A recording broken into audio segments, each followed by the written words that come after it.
From the studios in San Diego, California, this is Frank Fired Up here on the Mixed Up Sports Network, coming to you live here on this Wednesday. It is the 19th day in the month of April 2017 as we get set to go today. It is a busy last couple days between the Mets and the Yankees. The Yankees losing their 8-game winning streak last night. The Mets adding to their 4-game losing streak.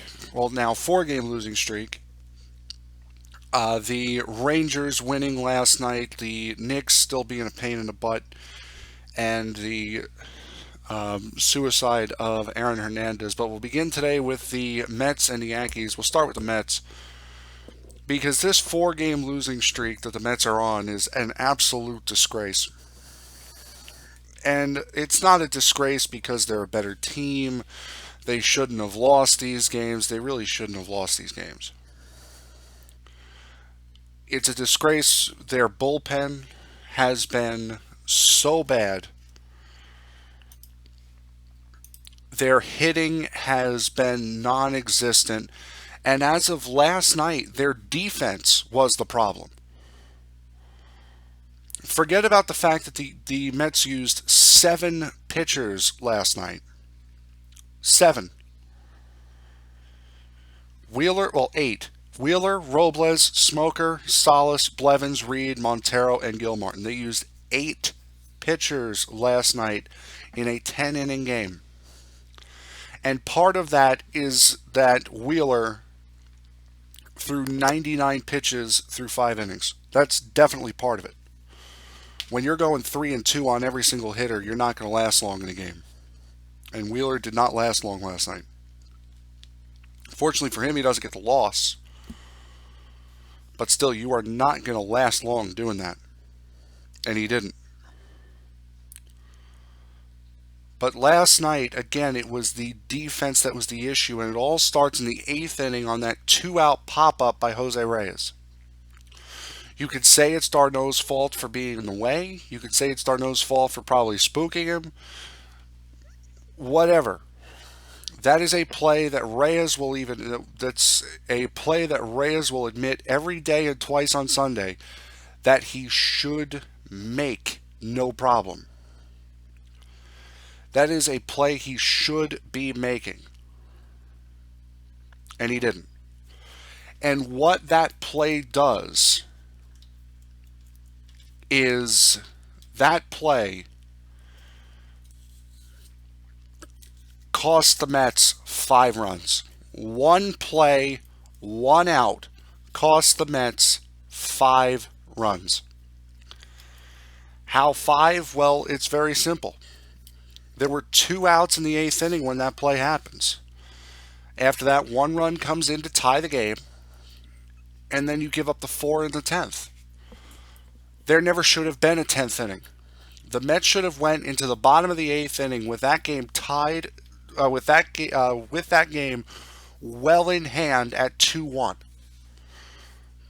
against a Philadelphia Phillies team who, prior to the game, they said on the broadcast the Mets have won, what was it, 48 or 48-12 in their last 60 games against the Phillies? Something along those lines. I'm sorry, the game's over at that point. I don't care how bad the bullpen has been. It's the perfect time to give the bullpen a little bit of a boost. Here's a quick 9th inning. Get in, get out, game over. Does that happen? Of course it doesn't happen. It's the New York Mets.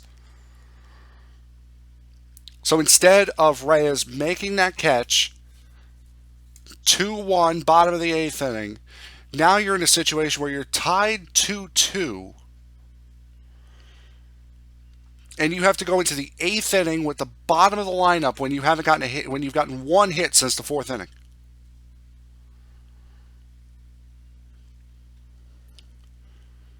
And with an offense that has been as bad as the Mets has been, yeah, Cespedes has got 6 home runs. He's only batting .250, which means he's only got, 4 or 5 hits that haven't left the ballpark? Conforto's batting .286, but he's not playing every day. Reyes has, 4 hits this year? Walker's not hitting anything. Granderson's batting a buck 70. And these are all guys that hit in key parts of the lineup. Not hitting. Not good. So when you get into a late game situation tied 2-2 and you've got 4 hits on the game, does anyone honestly think that the Mets are winning that game? God, no. I certainly didn't. I had zero faith that the Mets would win that game. Zero faith that the Mets would win that game. I didn't think it would go in the 10th inning.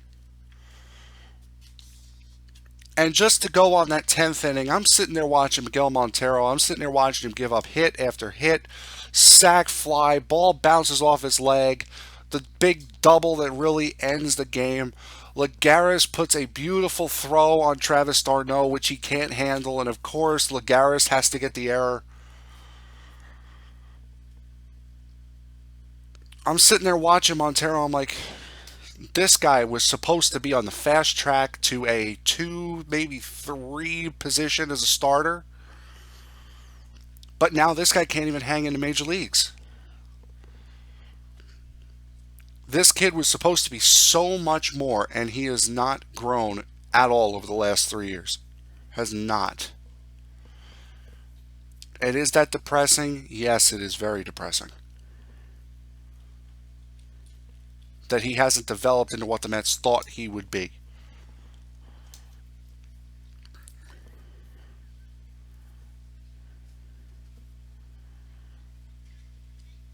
That game last night, that you don't pin that game on the bullpen.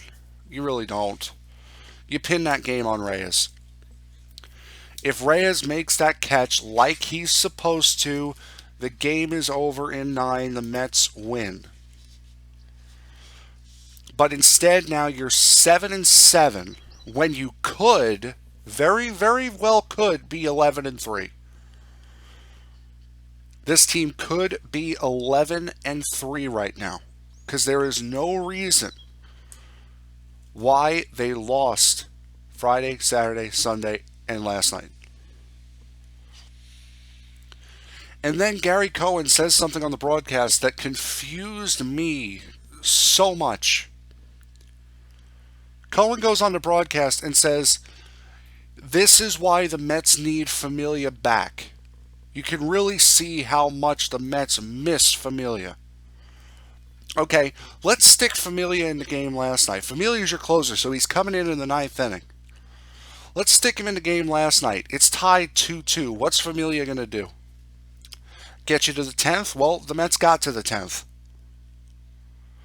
Let's stick him in on Sunday.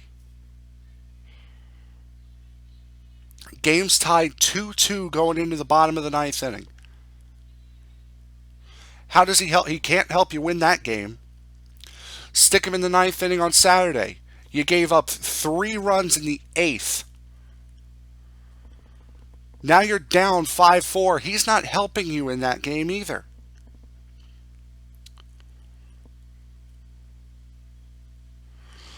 And I believe it was tied going into the 9th inning on Friday night.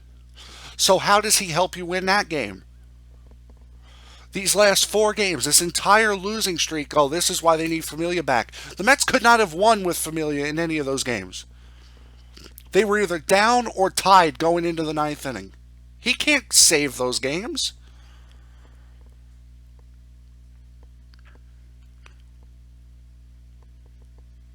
And in the situations of Friday and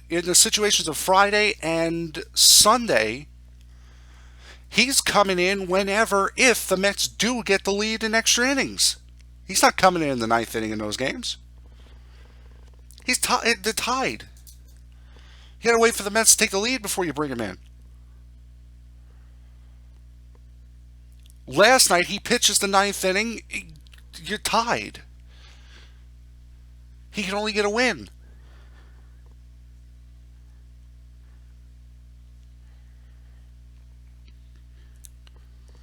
So no, Familia doesn't help you win these 5 games. No, Familia, it's not important. This is not why Familia is important to be back. The middle of the it's been the 7th and 8th innings that the Mets have been blowing these leads. That's not Familia's territory. Familia's territory is the ninth. And yeah, the Mets have blown a couple games in the ninth, but those 2 games they were tied. Familia's not coming in a tie game in the ninth inning on the road. Makes no sense to put him in that spot. That being said, though, Familia does come back tomorrow night. He serves game 15 of his 15-game suspension tonight, and then he's available tomorrow. One guy who probably won't be available tonight or tomorrow is Pete Kozma, who cost the Yankees the game last night. 7th inning, routine double play, as routine as it gets. Kozma boots it. What was it, a batter or two later? 3-run home run. Now it's 4-0 in the top of going into the bottom of the 7th inning. Game's out of reach. In a night where the Yankees only had 4 hits. Not to make it better, Chicago had 3. But last night for both teams, both New York teams, it was the errors. You cannot win games if you have 3 errors like the Mets had last night. And if it's 1, it better not be in a critical spot, because you may not recover from it. And the Yankees could not recover from Pete Kozma's critical error. Severino pitched fantastic. 8 innings, 3 hits, 4 runs, 10 strikeouts. That's a winning line. That is a winning line.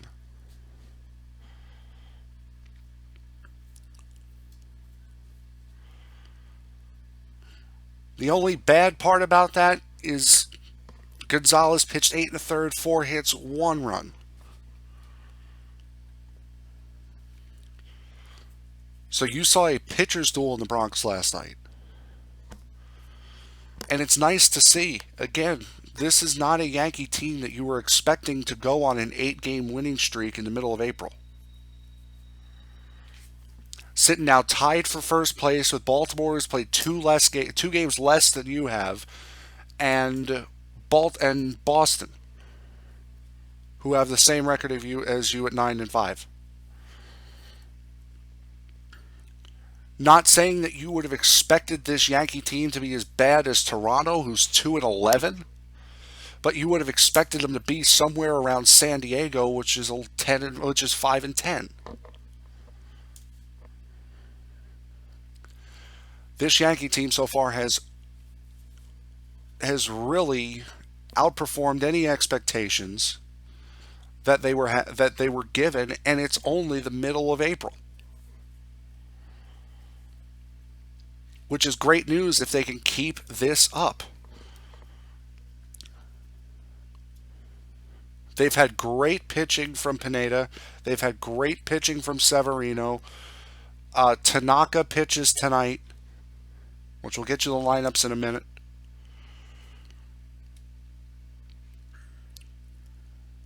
The bullpen, Betances and Chapman, have been solid as you would have expected them to be. Clippard's been solid as you would expect him to be. The Yankees right now are exceeding all expectations. The Mets are showing that they have serious issues. And as per usual, it's the middle of the bullpen and the fact that their lineup is full of a bunch of streaky hitters that are anemic right now.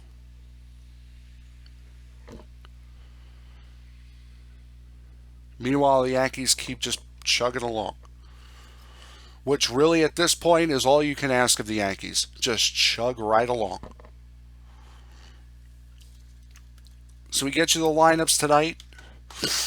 For the Mets and Phillies, it'll be Vince Velasquez pitching for the Phillies, 0-2 with an ERA of 9. Against Robert Gazelman, who is 0-1 with an ERA of 5.91.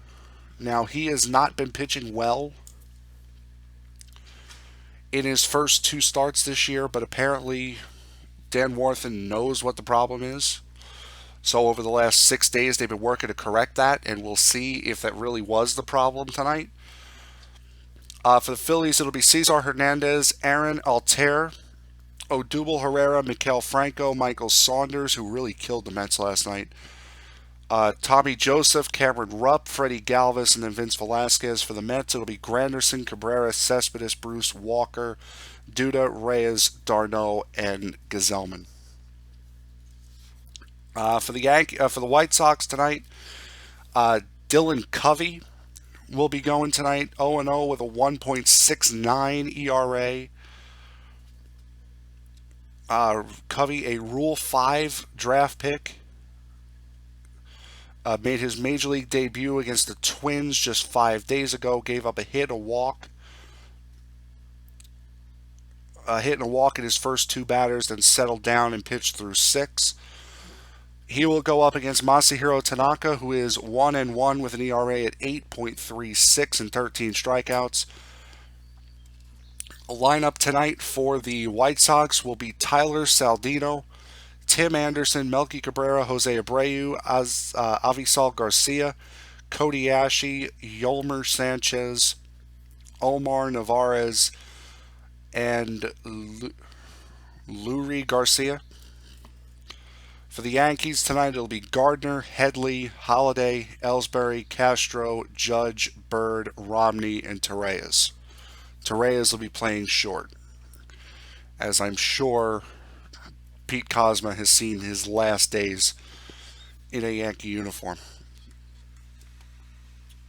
And I know that sounds kind of harsh to say early in the season, but I mean, when a double play is as gift wrapped as that one is, I mean, there's no excuse for that. Now we'll get to the Knicks, which we were going to get to on Monday, but we missed. This continuation of this war of words between Phil Jackson and Carmelo Anthony, I think, has reached a head. And if I were a betting man, I would say that Carmelo Anthony does not play a game for the Knicks in 2018. I think these most recent comments saying that we have not been able to win with him, he has not helped us, among other things, I think would be the final straw for Carmelo Anthony. Now, whether or not he accepts a trade deal to a team like Boston or to the Clippers, we don't know. Or if the Knicks do what the Nets did with Darren Williams, which was just release him. If I were the Knicks, I would not release him. Carmelo Anthony, and I think this is partially why Phil Jackson is saying what he is saying so vocally and so harshly, is because Carmelo Anthony is not in the future plans for the Knicks, and that has been made obvious. I think what Phil Jackson is trying to do is he's trying to rush him out while he still has value. Give Carmelo Anthony another 2 or 3 years, he may not have value anymore. Or at least he may not have the value that he has now, because Carmelo right now I don't know how I'm saying this, but can still help a team get to the second round. Because he has never made it past. So try to force him out the door now instead of waiting until the trade deadline. I understand that from Phil Jackson. That if that's what he's doing, I understand it. And it seems as though now, when I see what Phil Jackson said, I get the impression that now, okay, now I'm going to start doing my job. It's been 3 years, it's been 2.5 years. This is going to be his third full season as the president of operations for the Knicks. You didn't think at any time over these first 2.5 years, okay, now I got to kind of start doing my job. Didn't think of that at all.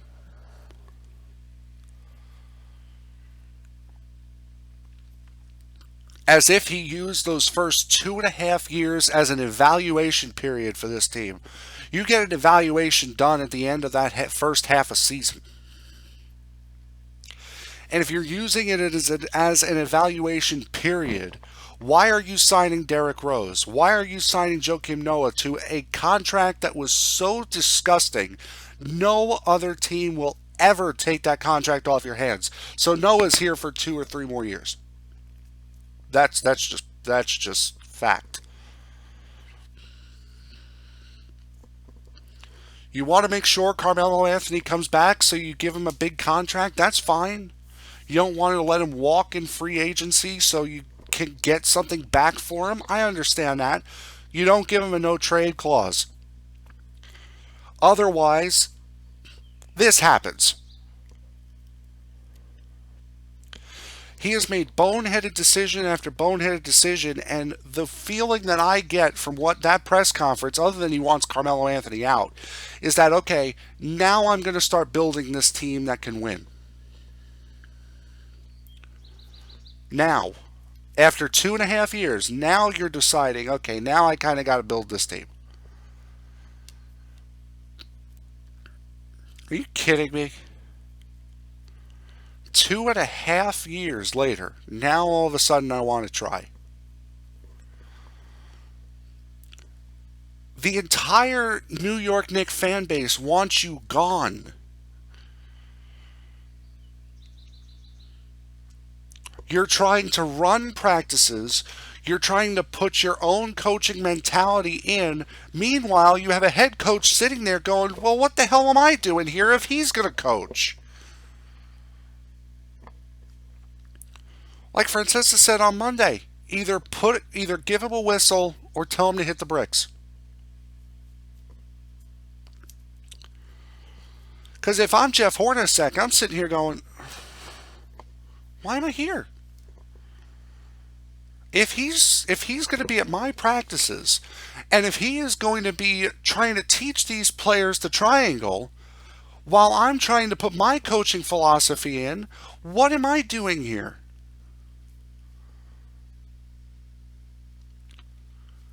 And it's annoyed Kristaps Porzingis enough that he missed the team meeting, the team closing season end meeting, and now he's playing for Latvia in the European Championship.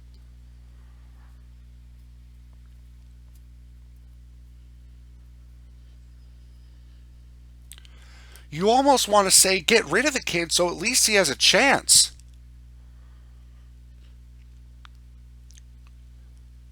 But then again, you gotta say, well, we need to win.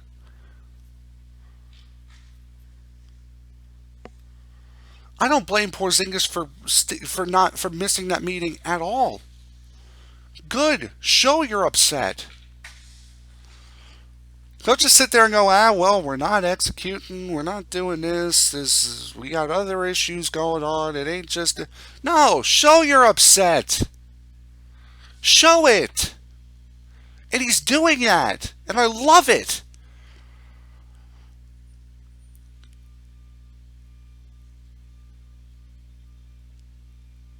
And in the NBA, yeah, you could change the culture of the team with one player, but you also need the backing of the front office. And right now, that front office ain't willing to change.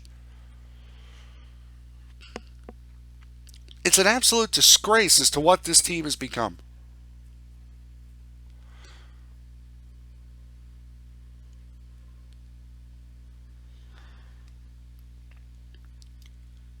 Of course, according to Forbes, the most valuable franchise in basketball, the Knicks. at the same time are the most dysfunctional, the most embarrassing. Knicks are getting headlines, all right, but they ain't good. And as a Knicks fan, honestly, if the Knicks do not improve on this season, or if it, and when I say improve on this season, I mean just not as dysfunctional. I don't even care about their record. If we suck, can we at least fly under the radar next year? If we're bad, can we not have a Charles Oakley situation? Can we not have our president of basketball operations calling out players? Can we at least do that? If we suck, can we not make headlines? If the Knicks do not improve, and I mean, but record dysfunction. If the Knicks do not improve, I will at the end of the season I will officially renounce my fandom for the Knicks. Because honestly, I've got the Mets and the Islanders to worry about. I don't need a third team making me want to pull my hair out every night. And at least when the Mets and the Islanders stink, at least they're flying under the radar. The Knicks are on the front and back page. And not for good reasons. Speaking of hockey, the Rangers played game number 4 of their series last night and actually won it. As I said on Monday, this was a game that if they did not win, you could not expect them to win game 5 going back into Montreal. Well, they won this game. They looked like a completely different team than what they looked like in games 2 and 3. They actually looked as though they had fire. They actually looked as though they had a game plan. They actually looked as though they cared about what they were doing. Jesper Fast with a very nice goal in the first period off of a lazy play by Markov in the corner. Markov tried to play a dump in along the boards and ends up going off his skate right out in front of the net where Jesper Fast was coming in on the dump and chase. Very good play by Jesper Fast.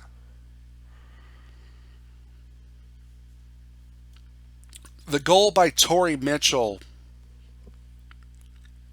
could have been stopped. If Holden goes, because Holden goes down on the play, it's a passing play between Torrey Mitchell and Shea Weber. Going into the zone, I believe it was Radulov, gets it into Weber.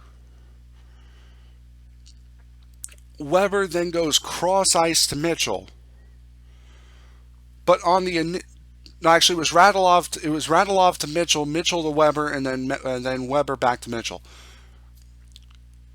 On that initial pass from Mitchell to Weber, if Holden goes down with his feet towards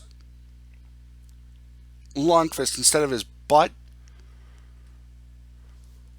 there is a chance that cross ice pass back to Shea Weber doesn't come.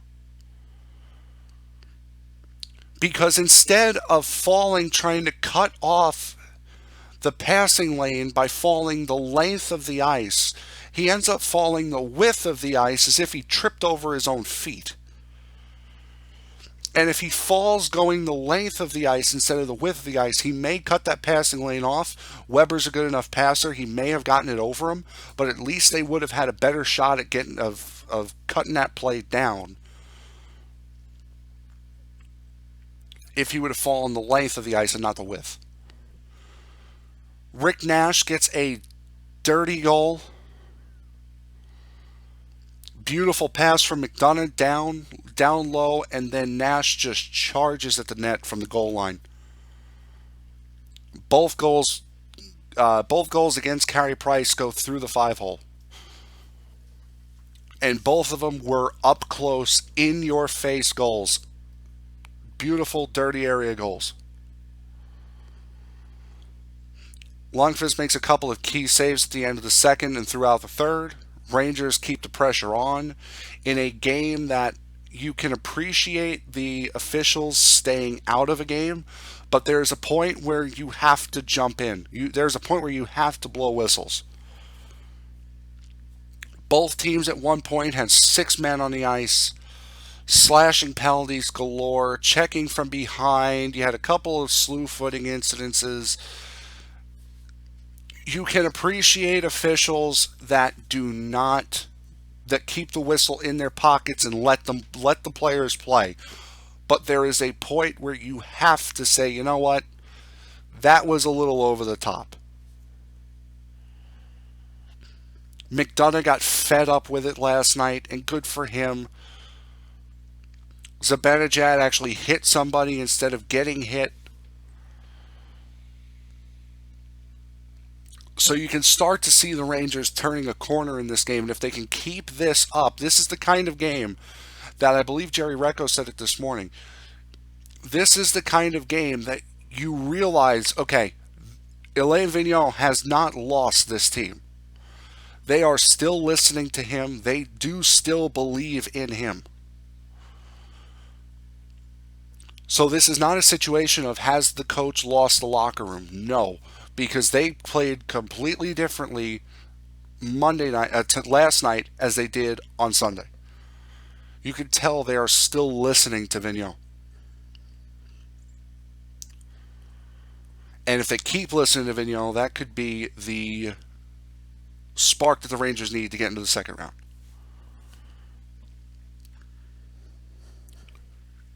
Now, we saved this story for last because really there is no other way to transition out of this story, and that is the story of Aaron Hernandez, who at 3 o'clock in the morning apparently hung himself in his jail cell with the Bible verse John 3:16 on his forehead. He was taken to a local hospital where about an hour later he was pronounced dead. Apparently, what happened was he tied his bed sheet to his window and then hung himself that way. There was a line in A Bronx Tale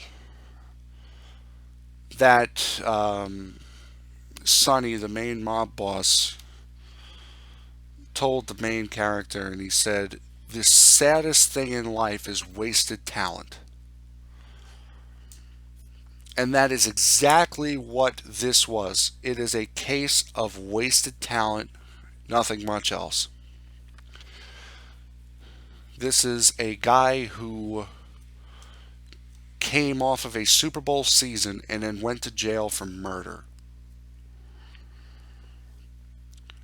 This should not be mourned because, again, this is a murderer. This is not a good person who just, for some inexplicable reason, said, you know what, I can't do this anymore. This is a murderer who said, you know what, I've got life with no parole. What the heck am I doing? And I'll give him credit because I could never work up the courage. No matter if I was in that spot, I could never work up the courage to do that. I could never work up the courage to take my own life. So I'll give him credit for that one.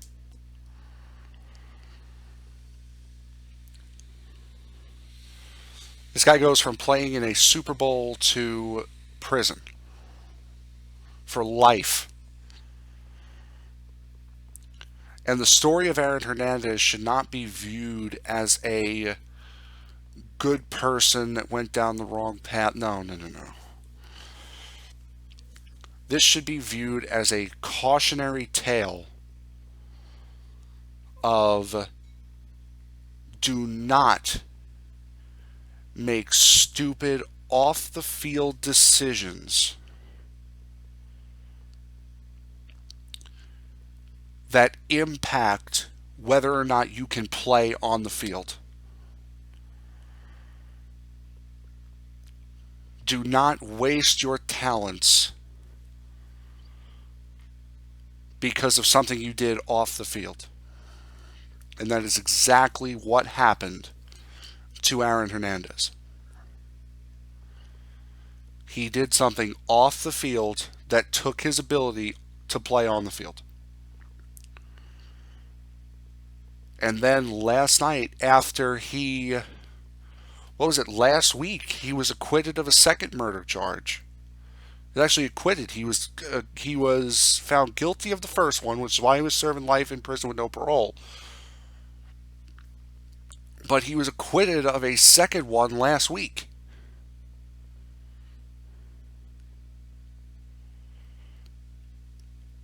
And I guess he got it in his head, you know what?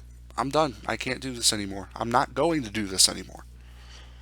Which again, I'll give him credit because no matter how down I may be, I would never have enough courage to do that.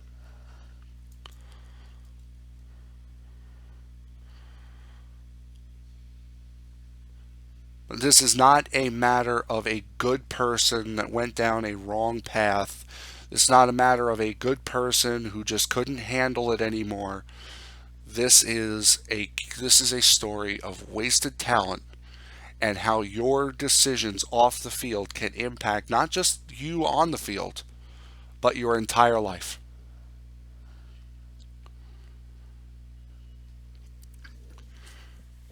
And really, the only segue to that we can make is to look at the scores from yesterday and going into today. Again, the Rangers beating the Canadiens 2-1. Last night they will play in Montreal, Game 5 on Thursday tomorrow. Yankees losing 4-1 last night. They will play Game 2 of that series against the White Sox tonight. Mets losing 6-2 in 10 innings last night. They will play the Phillies again tonight. Those two games starting at about half hour.